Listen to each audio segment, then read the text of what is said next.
आपसे मैं समझना चाहूंगी कि कबूलनामा यहां पर हो चुका है, एसआईटी के सामने सोनम ने मान लिया है, सारे सबूतों को जब रखा गया कि हाँ वो इसमें इन्वॉल्व थी, लेकिन यहां पर एक आरोप प्रत्यारोप हो रहा है। सोनम कह रही है कि राज मास्टरमाइंड था, राज कह रहा है कि सोनम मास्टरमाइंड थी।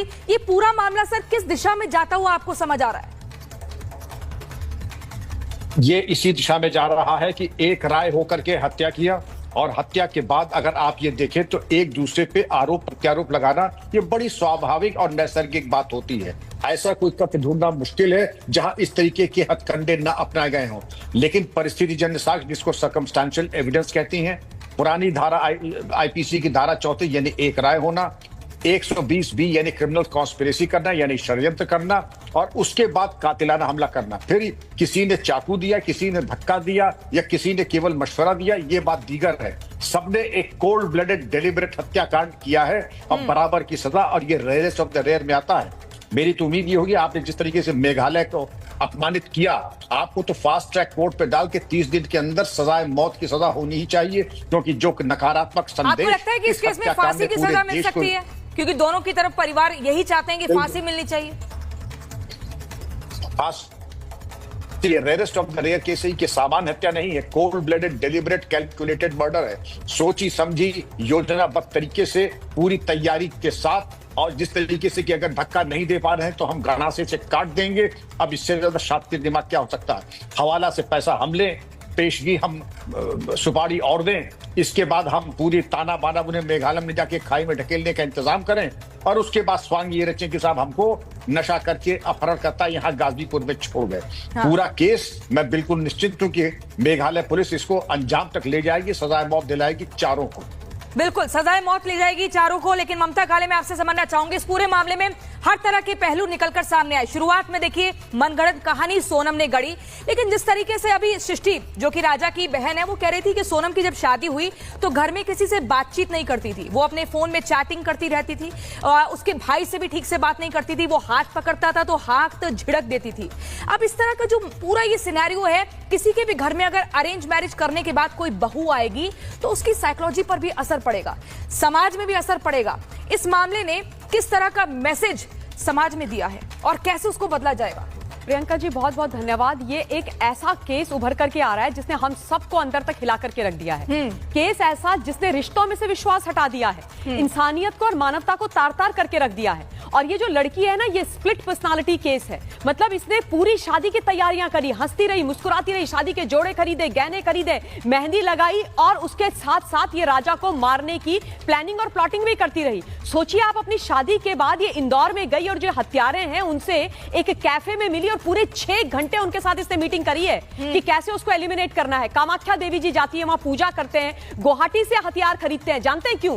ताकि पूरे के पूरे देश को और लोगों को, इसके परिवार वालों को यही लगे कि भाई लूटपाट की वारदात को अंजाम देने के चक्कर में राजा को मारा है और गुवाहाटी मेघालय के लोगों ने मारा है। मेघालय को, शिलांग को बदनाम करने की इसने पूरी जो साजिश करी थी वो भी ध्वस्त हो गई है। उसके अलावा एक और बड़ी चीज प्रियंका यहां पर निकल करके आ रही है, वो जो तीनों सुपारी किलर्स थे जिसको इन्होंने इसने पैसे दिए थे, उन्होंने भी एक समय पर जब वो पहाड़ी चढ़े, थक गए, उन्होंने बोला कि भाई हम नहीं कर सकते, ये हम इसको नहीं मार सकते, हम नहीं मारेंगे। प्रॉब्ली वो थक गए थे या वो डर गए थे, उन्होंने बोला हम नहीं मारेंगे। तब इस लड़की ने, जिसकी शक्ल इतनी भोली दिखाई दे रही है, इसने बोला कि नहीं, तुम पीछे नहीं हट सकते हो, इसको मारना तो पड़ेगा, तुमको इसको मारना ही है, मैं तुम्हें 20 लाख रुपए दूंगी। और जब राजा को मार रहे थे तो इसने राजा के जेब में से पर्स निकाला, 15,000 रुपए निकाल करके उन हत्यारों को दिया। और बाय द वे प्रियंका, वो जब इन्होंने चाकू से घाव किया था उस समय मरा नहीं था राजा। राजा को इन्होंने अधमरी हालत में, जिंदा हालत में पहाड़ी से नीचे ढकेला था। खतरनाक किस्म की ये लड़की है, इसको कड़ी से कड़ी। और गुवाहाटी ये ले गई थी कि हम दोनों में ट्यूनिंग सेट नहीं हो रही है, कि राजा और सोनम में, तो पहले माता के दर्शन करते हैं, उसके बाद हनीमून के लिए जाएंगे, दोनों के बीच ट्यूनिंग अच्छी सेट हो जाएगी। और इस तरह की बातें आमूमन अरेंज मैरिज में कपल्स बोलते ही हैं। बिल्कुल सही बात है, एब्सोल्युटली करेक्ट। हाँ। और इस बात को सब विश्वास भी करने लग गए। परिवार जो राजा का है उसने विश्वास किया, राजा ने विश्वास किया, क्योंकि होता है कि भाई लड़की कह रही है कि भाई मेरा मंगल भारी है, कुछ अमंगल ना हो जाए, है ना। हम सब लोग पत्री में विश्वास करते हैं, हम सब लोग ईश्वर में विश्वास करते हैं, और कामाख्या देवी जी के मंदिर में उनका आशीर्वाद देने के लिए तो मैं भी गई हूं, हम सब जाते हैं। वो तो विश्वविख्यात देवी मां है ना। तो सबको ये लगा होगा कि बड़ी अच्छी, कितनी संस्कारी बहू है, देखो ये मन पहले बोल रही है कि मैं अपना वैवाहिक जीवन शुरू करने से पहले, हनीमून में जाने से पहले कामाख्या देवी जी का आशीर्वाद देना चाहती हूं। तो इसकी प्लानिंग बड़ी खतरनाक थी। अच्छा, यहाँ पे मैं एक चीज का मेंशन जरूर करना चाहूंगी, जिस समय इसने अपनी सासू मां से बात करी, वो फोन कॉल जो है वो वायरल हो रखी है, एकादशी के व्रत रखा हुआ है इसमें। हाँ जी, जिसमें ये कह रही है कि मम्मी हम तो चढ़ाई चढ़ रहे हैं और सांस इसकी फूल रही है, और पूरा ब्लेम राजा के ऊपर डाल रही है कि राजा ने बोला था कि ऊपर जाना है। जब मां ने पूछा कि इतने ऊपर तुम जा क्यों रहे हो, क्योंकि ये क्या बता रही है, बड़े घने जंगल हैं, बहुत ऊंची चढ़ाई है, चढ़ के जाना है। और वो ममता काली वो उस वक्त की ऑडियो है जब इस घटना को अंजाम दे दिया गया था, जब राजा को मौत के घाट उतरवा चुकी थी। करेक्ट, कॉन्फिडेंस लेवल देखिए। लेकिन खतरनाक इसलिए है, यहाँ पे मैं 10 सेकंड लूंगी, खतरनाक इसलिए है कि इसने अपने प्लान के तहत अपनी सासू मां को यह बताया कि भाई इतनी चढ़ाई है, ऐसे हम चढ़ रहे हैं, ताकि बाद में ये बोल सके कि राजा का पैर फिसल गया, मैंने तो आपको बताया था कि बहुत खतरनाक पहाड़ी थी, मैंने तो बोला था मैं जाना नहीं चाहती, राजा जाना चाहता है, गिर गया, मर गया, सब विश्वास कर लेंगे। इसका जो विधवा प्लान है वो सुपर सक्सेसफुल हो जाएगा, विधवा बन करके आएगी, उसके बाद इसका बॉयफ्रेंड आएगा, इससे शादी करेगा। ये हीरोइन, वो हीरो, राजा बेचारा खत्म, किसी के घर का चिराग बुझा दिया। बिल्कुल। और उसके बाद इंदौर भी गई थी। लेकिन विक्रम सिंह, मैं आपसे दोबारा सर ये समझना चाहूंगी, हम लगातार एक विजुअल चला रहे हैं जिसमें गोविंद, जो कि सोनम का भाई है, वो राजा की मां से गले लगकर रो रहा है। क्या इस तस्वीर को देखकर आपको लग रहा है कि इसमें वाकई गोविंद को रिग्रेट हो रहा है, या फिर किसी एक डर से, अपने आप को, अपने परिवार को बचाने की वजह से उसने सोचा कि चलो अब जाकर वहीं पर झुक जाते हैं और परिवार से माफी मांग लेते हैं? क्या इनोसेंट लग रहा है भाई?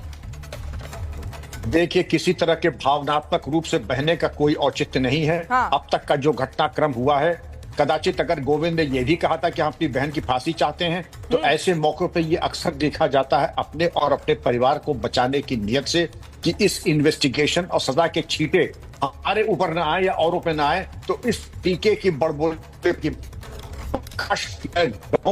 का बातें झूठ हो। लेकिन अक्सर ये देखा गया है कि अपने हालांकि उसने राज और सोनम के रिश्तों को बताया कि भाई बहन का रिश्ता है। सर, मैं आपके पास आऊंगी, लेकिन अंबर जैदी मैं समझना चाहूंगी, क्या लगता है कि आज के टाइम पर भी दबाव में लोग शादी करते हैं? जब लड़की अपने पैर पर खड़ी है, लड़का कमा रहा है, दोनों इक्वली अपने राइट्स को जानते हैं, तब भी आपको लगता है कि दबाव में शादी होती है? और जब शादी में असहज महसूस करती है लड़की, तो ये कदम उठाती है? देखिए प्रियंका, जो सोनम का केस है उसमें ये समझ में आता है कि जिस तरह की उसकी पर्सनालिटी थी, एक खतरनाक क्रिमिनल माइंडसेट जिसका था, ऐसे में ये तो मुमकिन नहीं है कि उसके माँ बाप को, घर वालों को नहीं पता होगा कि वो जिस तरह की लड़की है, ऐसे में आप किसी के बच्चे को जबरदस्ती के रिश्ते में फंसाकर आप उसके पूरे खानदान को खत्म कर देते, किसी के घर का बेटा चला जाए, ये पूरी तरह से आप सोनम को रिस्पॉन्सिबल नहीं, उसमें उसके परिवार वाले भी शामिल। और जिस तरह से अब तक, तो कल तक उसके परिवार वाले सोनम के समर्थन में, आज जब उनको लग रहा है, मुझे लगता है कि पूरी तरह से इसमें सोनम अकेले इस वारदात को अंजाम नहीं दे सकती। हो सकता है मंगल दोष हटाने के लिए जिस गड़बड़ी में शादी की